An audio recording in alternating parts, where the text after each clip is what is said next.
Bonjour et bienvenue dans l'Almanach des Fées Célestes. Ravi de vous retrouver pour les commentaires astrologiques pour la période du 29 octobre au 5 novembre 2025, la deuxième phase de la première lune d'automne nord, printemps sud. Donc moi c'est Claire, chroniqueuse astronomie et astrologue, qui vous emmène de semaine en semaine, vous préparez à voir ce que vous allez voir et savoir ce que vous ne verrez pas.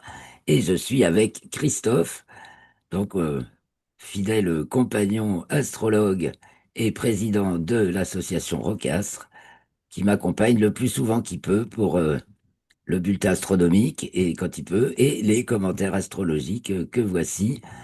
Donc, vous pouvez aller voir la vidéo du bulletin astronomique avant de suivre celle-ci, car ça vous permet de vous connecter réellement à ce qui se passe cette semaine.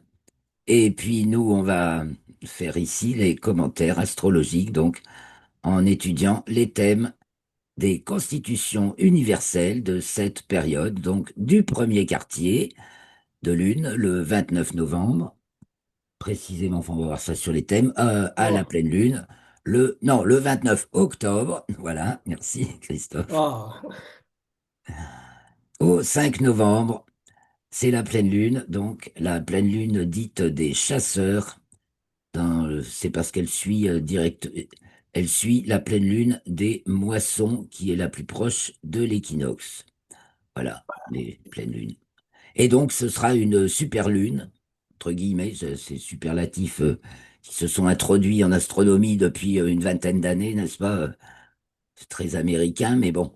On peut l'appeler super lune parce qu'elle est au périgée le même jour que la pleine lune, une dizaine d'heures plus tard. Donc voilà, ça veut dire qu'elle est toute ah, proche de la Terre c'est et la tempête. ça peut être assez tempétueux, C'est ce oui. qui- Ben, il y a eu une Effectivement. tempête il n'y a pas longtemps. Oui, je l'ai pas vu passer par chez nous du tout, mais j'ai vu ce qu'il y avait sur Paris, vous avez eu de Si, la si. tempête. Ouais. Non, non, sur la côte atlantique. Ah, C'était c'était la semaine dernière. c'est un peu nouveau quand même. La dernière fois que j'ai travaillé, c'était mercredi. Enfin, j'ai travaillé, donc oui, c'était mercredi. Il parlait que de ça, donc Ah, mercredi soir ou jeudi soir. ouais. Bon, après, C'était, oui, mercredi ça, ou ça, jeudi la ça nourrit tempête. tellement les médias maintenant. Le moindre épisode, Ah, mais oui, mais ça alimente. Ils ont rien à dire. non, Bon, c'était jeudi soir. Je crois que elle c'était a jeudi pas fait soir. tant de dégâts que ça, Et cette tempête. il- il y a eu une tornade aussi à Hermont, mais ça, c'est autre chose. D'accord. Ok. Ouais, mais c'est vrai que par contre, une pleine lune au périgée, bah, on va voir un petit peu d'un peu plus près ce qu'il en est. Mais effectivement, ça peut être un peu tempétueux. Alors, allons-y. On va partager l'écran. Ah, une seconde, je vais préparer aussi dans mes documents les images qui vont bien. Voilà, pour parler du RET et du zodiaque. Ça peut être utile. Bon, alors, je reviens vers nous et je partage l'écran et on va aller voir les thèmes pour commencer de cette période. Donc ça, c'est le module RET. Bon, je tombe dessus. C'est les fonctions planétaires donc qui animent tout corps vivant branché sur le secteur, les 10 fonctions universelles qui sont aussi dans le système solaire, représentées par les planètes. Voilà. Et là maintenant, je suis sur les thèmes. Bon, je reviens sur là où j'étais.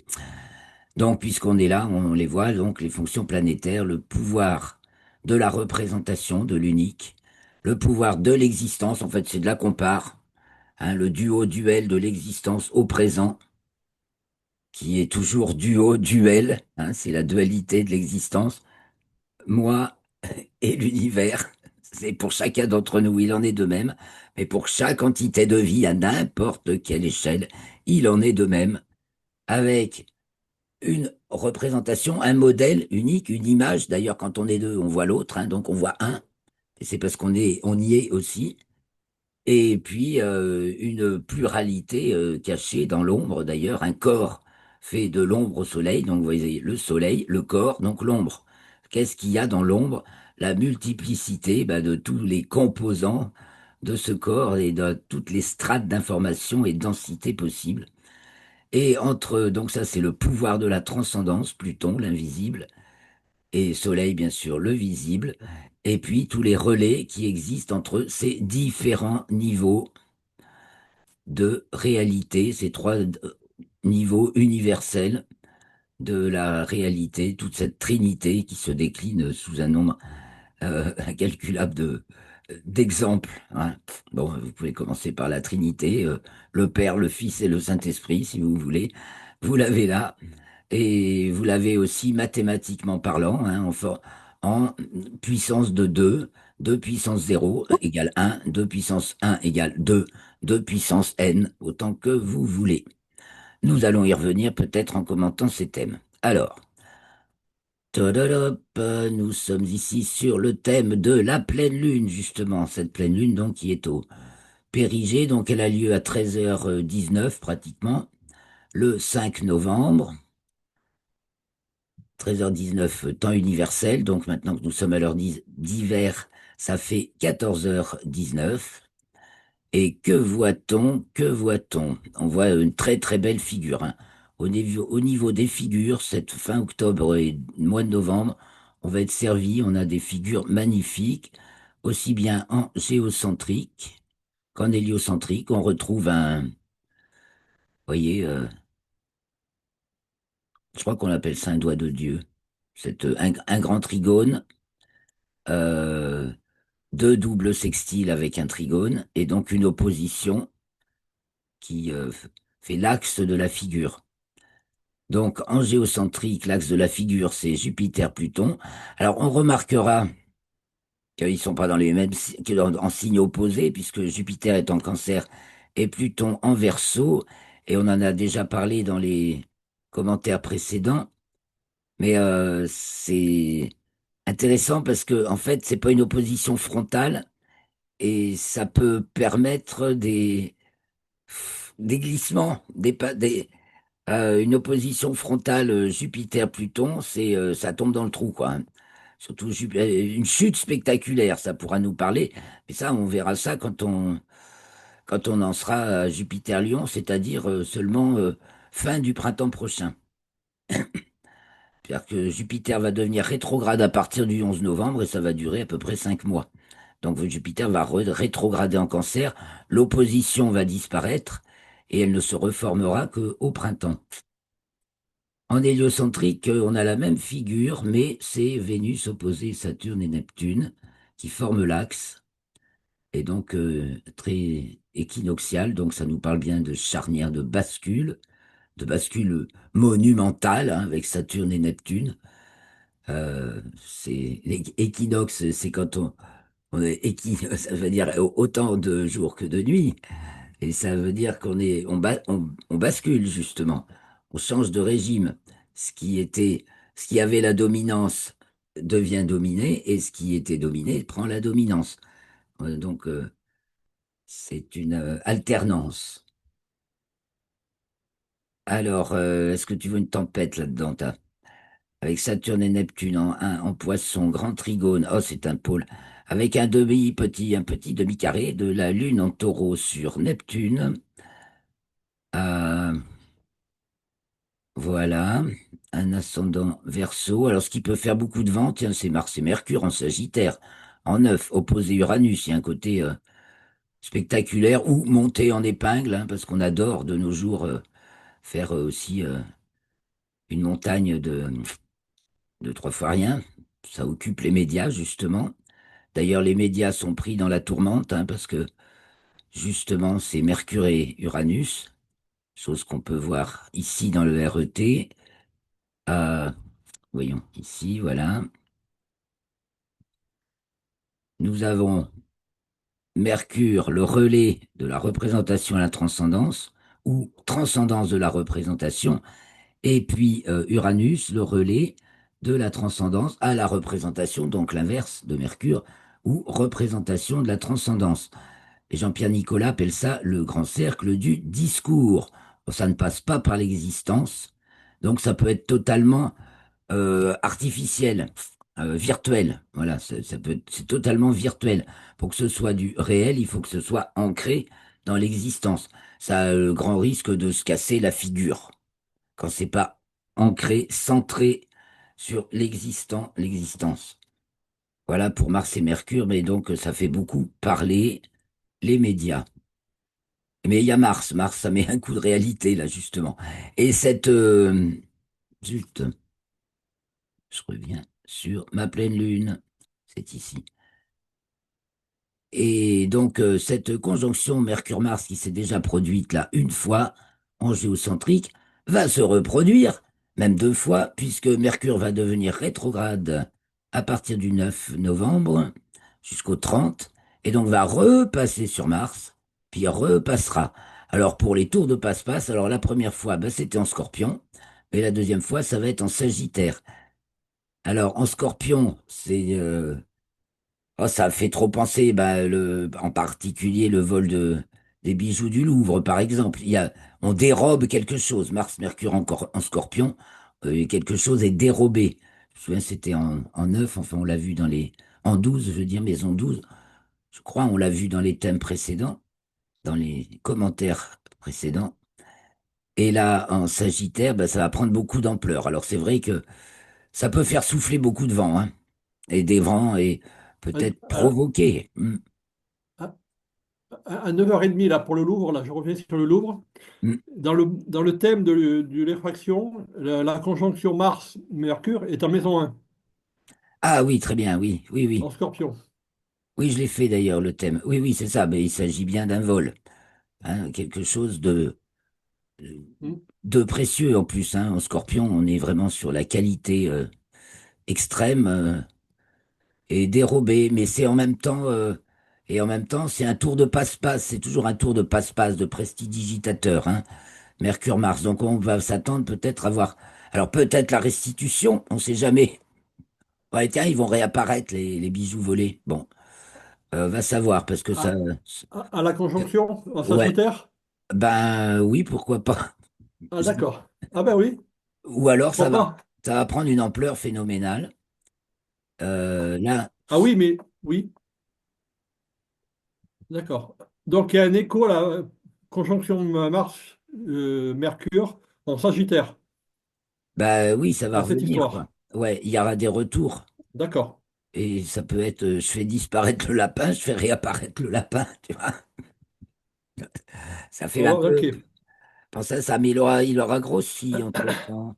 Ou alors c'est, bon, c'est pas autre, ça peut être autre chose, hein. Mars et Mercure, ça pouvait aussi nous parler de l'incarcération de Sarkozy, par exemple. Bon, qui ne va peut-être pas durer très longtemps, du coup, avec Mercure. Par contre, en Sagittaire, ça peut, on ne sait jamais, ça pourrait se prolonger. Le Sagittaire joue les prolongations, les extensions. Donc, ça va faire aussi peut-être beaucoup de petits. Puis, en fait, elle va se produire trois fois, logiquement, hein. J'ai pas regardé la troisième fois, mais si Mercure passe sur Oui. Mars en étant rétrograde, après elle va repartir dans son mouvement direct, et donc ce sera en décembre sans doute, on va reavoir une conjonction Mercure-Mars, sans doute bah, sûrement encore en Sagittaire, oui, puisque Mars sera encore en Sagittaire. Donc des grands mouvements au niveau international aussi, et des tours de passe-passe aussi au niveau international, bien sûr. Et là, on est hautement concerné. Ça nous concerne en priorité. Bon, on voit que le soleil est très mal en point, hein, mais ça, c'est pour chez nous, d'ailleurs, le soleil, c'est-à-dire la représentation nationale, elle est au plus mal. Et ça fait un moment qu'on voit le soleil qui est en opposition sèche, ou du moins qui a des. Ça va très mal. C'est très, très, très dur. La situation est très difficile. Il n'y a rien pour sauver les meubles, là. Il n'y a plus rien. Et Vénus, donc, les élus, les favoris, ben, qu'est-ce qui leur arrive? Des sales coups, il leur arrive des tas de sales coups avec Jupiter opposé Pluton. Ça peut plus aller du tout, hein. C'est sûr qu'on touche le fond. Alors, y a-t-il un air nouveau avec le Verseau? Oui, on peut espérer à l'ascendant, on peut espérer que des nouveaux plans se profilent. Mais pour l'instant, ils sont pas là. On voit Saturne et Neptune, donc c'est encore en 1. On peut dire qu'on est dans le marais, le marasme. Les deux sont rétrogrades. Saturne va pas tarder à reprendre son mouvement direct. Et c'est aussi en aspect Uranus, mais c'est demi-carré à la Lune. Là, c'est Neptune. Donc, effectivement, on peut peut-être parler on peut voir des grands vents, de la tempête. Hein, quand même, Uranus opposé Mercure en 3-9 avec Mars qui active. Ce sera sûrement un temps de tempête à à tous les niveaux, hein.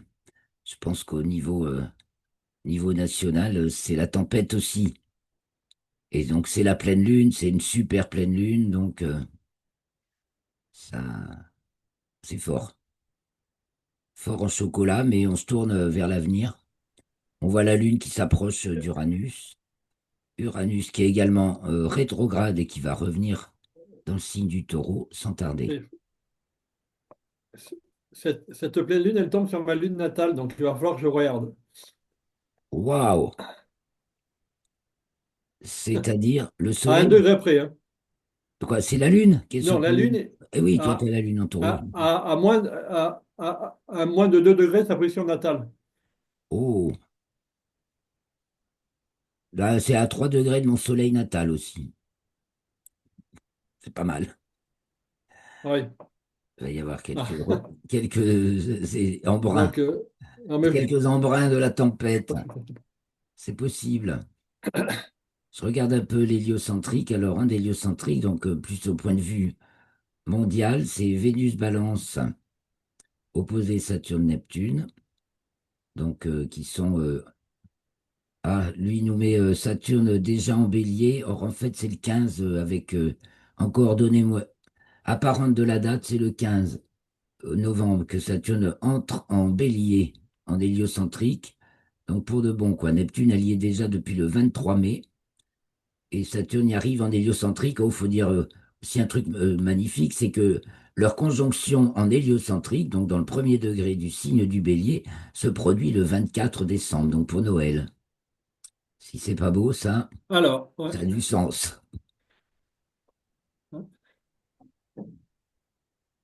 Alors, on va revivre le mur de Berlin. La démolition, tu veux dire, ou la construction? Non, je pense que c'est fini Ah ça. ben, hein? Mais il y a des Mais, sociologues qui en parlent d'ailleurs, qui comparent la situation future au mur de Berlin. Donc, il y en a un qui a compris ça. ben, on va pas reconstruire un mur, je pense pas, hein. C'est passé ça. Comment? Tu- on va pas reconstruire un mur de Berlin. Non, mais c'est un tournant, si tu veux. Il parle de tournant comparable à la chute du mur de Berlin. Ah, la chute du mur, ah bah, au moins comparable. La chute du mur de Berlin n'est qu'une Oui, voilà, étape dans cet immense bouleversement. C'était une étape voilà. préliminaire. Oui, oui, oui, bien entendu, oui, c'est un marqueur très, très Mais il y a un important. sociologue il y a un sociologue qui l'a remarqué.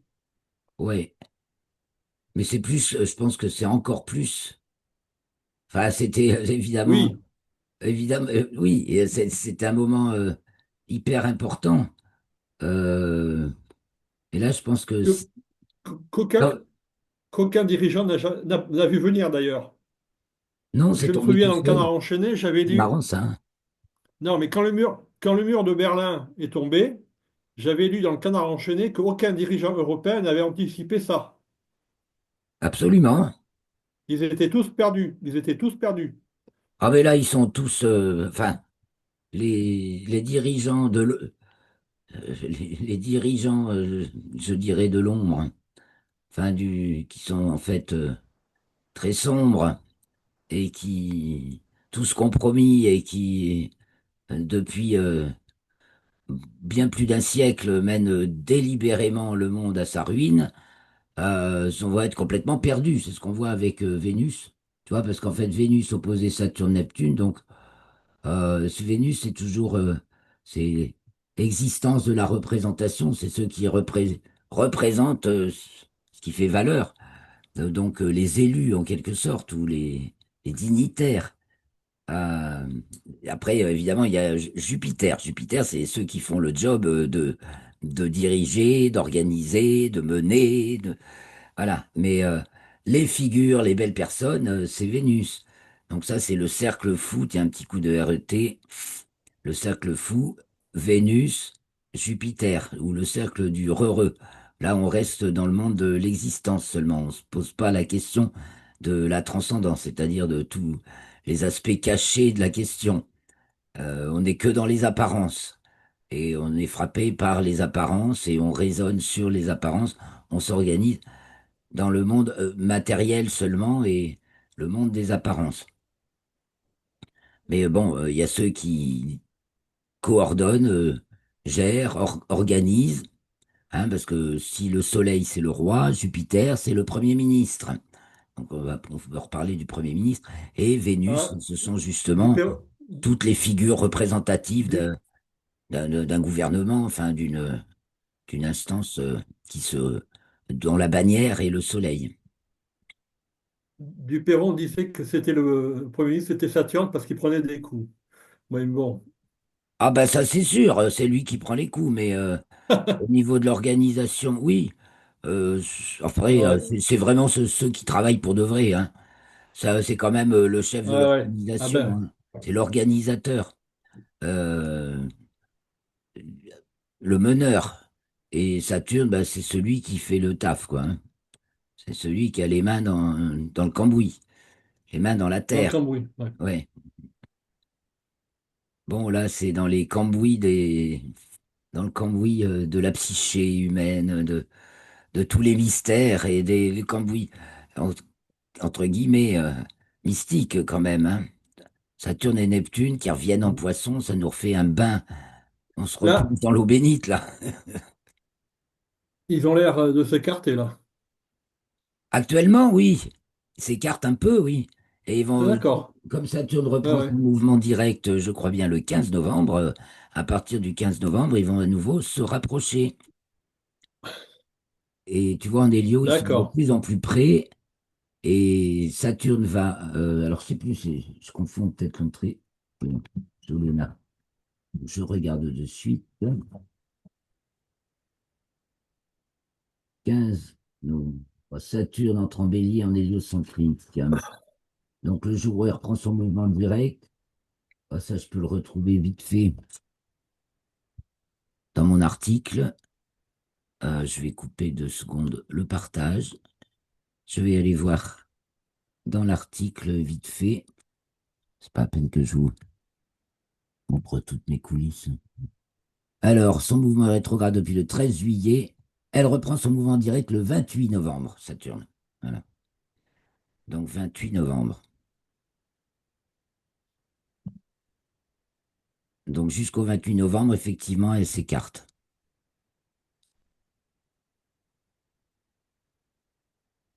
Voilà pour cette pleine lune. Donc, oui, ça, on voit un grand tournoiement.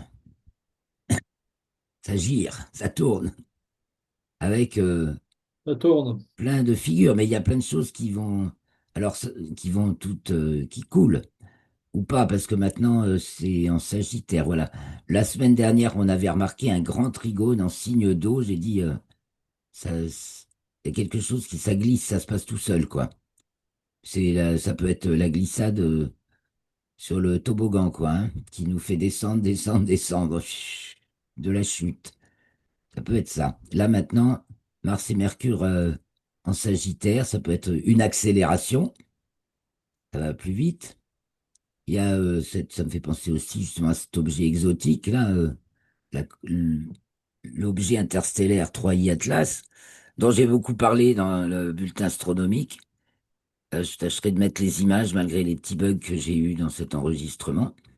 Et puis, Oui, on voit que Mars et Mercure en héliocentrique, en plus, ils sont en carré.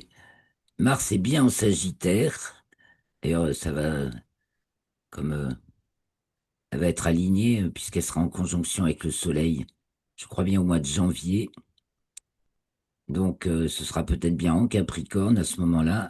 Mais bon, pour l'instant, voilà, elle Ah oui. s'approche. Elle est dans le même signe en Géo et en Hélio. Donc, Mars Sagittaire, ça va loin. C'est des portées, un impact à grande portée. Au carré de Mercure en Poisson. Donc, c'est subtil, c'est très subtil, Mercure en Poisson. Ça, il va y avoir c'est des petites touches du langage des oiseaux, c'est ça. Mercure Poisson, c'est la langue des oiseaux. Donc on comprend qu'il peut et ça peut porter, ça peut avoir de longues portées, des paroles subtiles qui peuvent avoir de longues portées déstabilisantes au niveau donc international. Alors on va aller voir un petit peu avant ce qui se passe. On va revenir sur le premier quartier. Non. Hop, hop, excusez-moi, ça que je déplace. Voilà le premier quartier, donc le 29 octobre à 16h20 temps universel. Là, donc, on part d'une conjonction Lune-Pluton en 10. Bon, Mercure-Mars, toujours proches l'une de l'autre quand même. Donc, encore Mars en Scorpion et Mercure déjà en Sagittaire. Oui, c'est le jour même que Mercure entre en Sagittaire. On a notre grande belle figure là. Notre Soleil qui fait un carré, en carré sec à la Lune, c'est tout. Donc, on voit déjà un profond malaise. Entre le peuple qui se tient quoi encore, hein? Lune-Pluton, on dit rien, mais on est et étranger, étranger pour son représentant qui ne tient plus du tout la route. Ah ben ça peut nous parler de Bribri aussi. La Vénus, la Vénus en Balance carré Jupiter, ce fameux procès pour soi-disant diffamation sur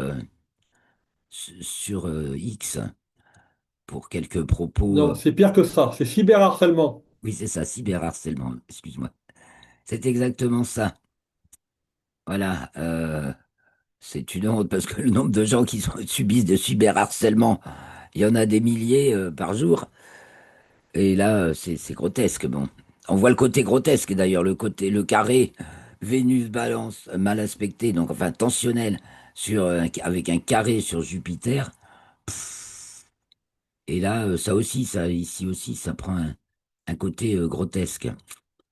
Et on a un demi-carré Jupiter-Uranus, donc une tension entre le pouvoir temporel et le pouvoir spirituel, avec, c'est pareil, une opposition Mars à Uranus, mais en signe en quinconce, donc l'opposition n'est pas franche, mais l'avantage en quelque sorte du quinconce, c'est que ça met quand même le truc vachement en lumière, mais c'est pas frontal. Donc ça peut avoir certains avantages. C'est peut-être plus négociable, plus gérable. Il y a un pas de côté. Ça implique un peu un pas de côté, une voie 9 trois quarts, quoi, j'aime bien parler. De la voie 9 trois quarts. Donc voilà pour le premier quartier. Donc le soleil en 7, bah oui, mis en évidence au carré euh, du peuple et de quelques individus tirés anonymement, hein, parce qu'il y en a quelques-uns dont qui sont connus. Puis elle en a pris quelques, elle ou il, c'est ça, c'est le piquet à bribri. On a inventé le pronom il. Bon, on verra. Alors, on passe à la Lune entre en Poisson, pardon, 31 octobre, 11h45 TU. Donc, à ce moment-là où le Soleil est en plein milieu du ciel, fait son carré à Pluton. C'est vrai qu'on est dans la phase du carré Soleil-Pluton. Comment se fait-il qu'on ne le voit pas là-bas? Si, il y est. Ah oui, c'est un carré Soleil-Pluton et Lune-Soleil, oui. Parce que c'est la fin du carré du Soleil à Pluton. Mais là, ça marque vraiment la rupture. Les deux pôles sont en tension, quoi, hein. Il n'y a pas de. il n'y a pas d'entente facile. Et c'est Scorpion Verseau, c'est radical. Donc d'un côté, on a une figure représentative très spéciale, on pourra dire, qui est au pinacle, et Pluton, bah, tous les sans noms, et qui sont par contre beaucoup plus forts, et beaucoup plus nombreux, et beaucoup plus déterminés avec Uranus. Donc avec l'opposition à Jupiter qui cherche à faire basculer le gouvernement, ça passe ou ça passe pas, la fameuse censure. Jupiter opposé Pluton, ça vous parle de censure, mais justement, Jupiter n'étant pas à l'opposition franche de Pluton, ça, on dirait que ça est toujours contourné. Alors est-ce qu'on va y arriver ou pas? Parce que justement dans le thème du premier quartier, donc on y arrive demain, censure, pas censure, cette fameuse motion de censure là, il y a ah bah, elle est peut-être déposée, hein, là, quand Jupiter est là, et il y aurait quand même là, il y aurait les Un risque, ingrédients, oui, il y a un il y a risque. les ingrédients pour que ça puisse prendre, que la mayonnaise puisse prendre. Mais il y a quand même Alors, le 29, des empêchements en coulisses, hein. Il y en a quand même qui ont des avantages à préserver. Et est-ce que jusqu'à quand ça va durer? L'ennui, c'est que tous, ils ont la soupe à garder, quoi. Et la soupe, elle se fait sur notre dos, leur bonne soupe. Bon, mais ils sont pas bien. Ils sont pas bien en eux-mêmes, ça c'est sûr, hein, tous nos représentants. oui, Alors, mais la situation est incohérente, donc on ne sait pas ce qui peut se passer. ça, on sait pas ce qui peut se passer. Ce que nous dit aussi Mars-Mercure, c'est très instable. Et Mercure, et il y a le Neptune sur le descendant du thème de la France, de climat annuel de la France, Oui, jusqu'à on fin arrive. novembre. Oui, oh oui, alors celle-là, on va la faire, hein, la révolution solaire. Après, Voilà. Et Uranus, oui. Bon, on la fera la prochaine fois. ouais, on peut la faire la prochaine fois. Après, il y a tellement de choses à rediscuter sur les origines de la France, ça Ouais. reste tellement Coulennes, c'est sûr, c'est un bon point. Mais parce que c'est vrai que les gens qui parlent de l'histoire de la France et des origines de la France, la plupart c'est Clovis. Et bon, de toute façon, c'est très ambigu aussi. Déjà, ne serait-ce que la date, hein. Je me souviens quand on l'a étudié, on avait choix entre. On sait que c'est à Noël, mais il y Ouais. a 3 années possibles. On ne sait pas laquelle. Euh, et puis, est-ce vraiment Clovis? Enfin, tout dépend du point de vue dont on part. C'est vrai que le traité de Verdun, pour ce qui est Oui. du premier Alors, traité en langue française, ça, c'est peut-être le plus parlant. Les accords de Coulennes, donc oui, mais l'Empire de le thème que Charlemagne. j'ai, le thème que j'ai explique parfaitement le départ de De Gaulle. Ça, quand même, oui, oui, je suis d'accord avec toi, C'est c'est ça qui vraiment me. parlant. Ouais. Alors, continue un petit peu. Donc là, on est bah, c'est là que le président est en vue, là, hein. Vénus, voilà, le président et les représentants. On voit que c'est eux, là, c'est en tension maximale et permanente.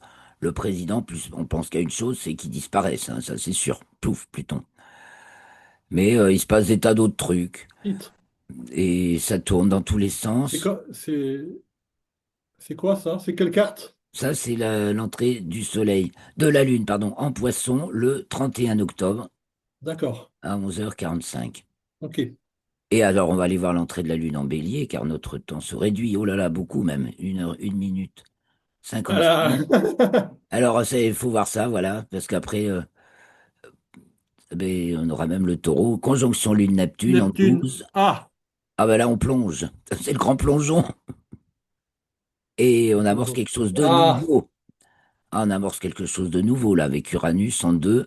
Alors, côté, côté des finances, là, hein.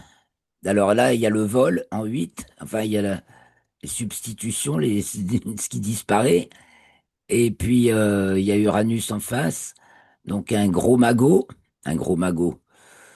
Bon, alors qui va remporter le gros magot? Ou va-t-on trouver les coupables? Tiens, justement, maintenant, la figure tensionnelle se ferme. avec Vénus, hein, l'opposition Jupiter-Pluton se ferme avec Vénus. En balance, il se pourrait que l'on attrape les malfaiteurs. Mais alors, j'avais remarqué, moi, dans le thème de ce vol des bijoux du Louvre, justement, que il est commandité. Il y a Uranus qui coiffe tout, enfin, qui résout, qui détend les oppositions dans le thème du vol des bijoux. Et puis là, il y a donc la Lune est conjointe à Neptune. On est C'est un cycle, ouais. dans l'ambiguïté. Bon, alors, un petit coup d'œil. Opposé, oui, oui, la Lune était opposée à Neptune pour le vol. Oui, et là, elle est conjointe. Ouais. Et début bélier. Donc, du nouveau qui se passe. Entrée de la Lune en taureau pour terminer, hein. La Lune est en 12 encore. Donc elle détend. Ah ben là on a un grand carré qui se forme avec Lune-Vénus. Oui, il se pourrait que y ait du nouveau là-dessus. Donc on va